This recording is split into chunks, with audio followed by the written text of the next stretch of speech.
বিস্ফোরণের অভিঘাতে উড়ল বাড়ির ছাদ, ভাঙল পাঁচিল,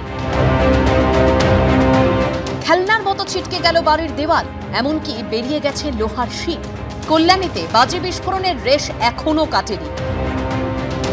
এরই মধ্যে এবার পূর্ব বর্ধমানের কেতুগ্রামে মারাত্মক বিস্ফোরণের ঘটনা ঘটল। ভেঙে পড়ল একটা বাড়ি। রবিবার ঘড়ির কাঁটায় সন্ধে প্রায় 6টা। ভয়াবহ বিস্ফোরণে কেঁপে ওঠে এলাকা।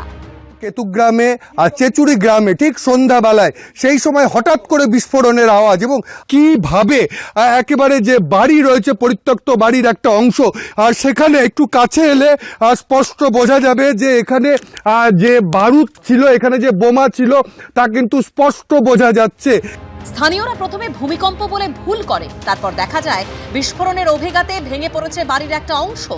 যেমন ভূমিকম্প হয় না, সেরকম হয়ে একবারে ঘর ইয়ে হয়ে কেঁপে উঠলো, একবারে আগুন জ্বলে উঠলো। আমরা তো ভয়ে কাতর গো। স্থানীয় সূত্রে খবর, বাড়ির মালিকের নাম মেহবুব আলম চৌধুরী। কর্মসূত্রে তিনি কলকাতায় থাকেন। দীর্ঘদিন ধরে পরিত্যক্তই ছিল বাড়িটি। এদিন বিস্ফোরণের পরই ঘটনাস্থল পরিদর্শনে আসেন পুলিশের আধিকারিকরা। প্রাথমিকভাবে পুলিশের অনুমান, বাড়িতে প্রচুর বোমা কিংবা বিস্ফোরক মজুত ছিল। তার থেকেই বিস্ফোরণের ঘটনা। কে বা কারা বোমা বা বিস্ফোরক মজুত করলো, নেপথ্যে কি উদ্দেশ্য, খতিয়ে দেখছে পুলিশ। রানা দাসের রিপোর্ট, এবিপি আনন্দ, পূর্ব বর্ধমান।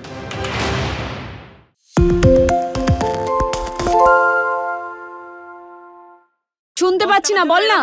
আরে 10 টাকাটা ব্যাপার নয়, আজকে 40 টাকা দিচ্ছি, কারণ 40 টাকা। বাংলা গলাবাজি চায় না, বাংলা খবর চায়। বাংলা খবর, বাংলার খবর।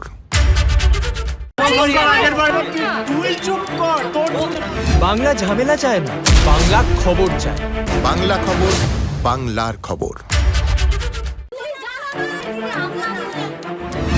বাংলা চেঁচামেচি চায় না, বাংলা খবর চায়। বাংলা খবর, বাংলার খবর। আরে চাটা দে।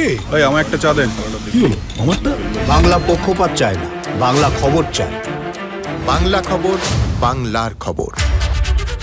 সত্য অন্তহীন, সত্যের খোঁজও তাই, সত্য সন্ধানে তাই আমরা অক্লান্ত, অকুতভয়। এবিপি আনন্দ নতুন ভাবনার প্রতীক, যা মনে মুক্ত, তথ্যে যুক্ত এবং যাবতীয় সীমানার বাঁধন থেকে মুক্ত।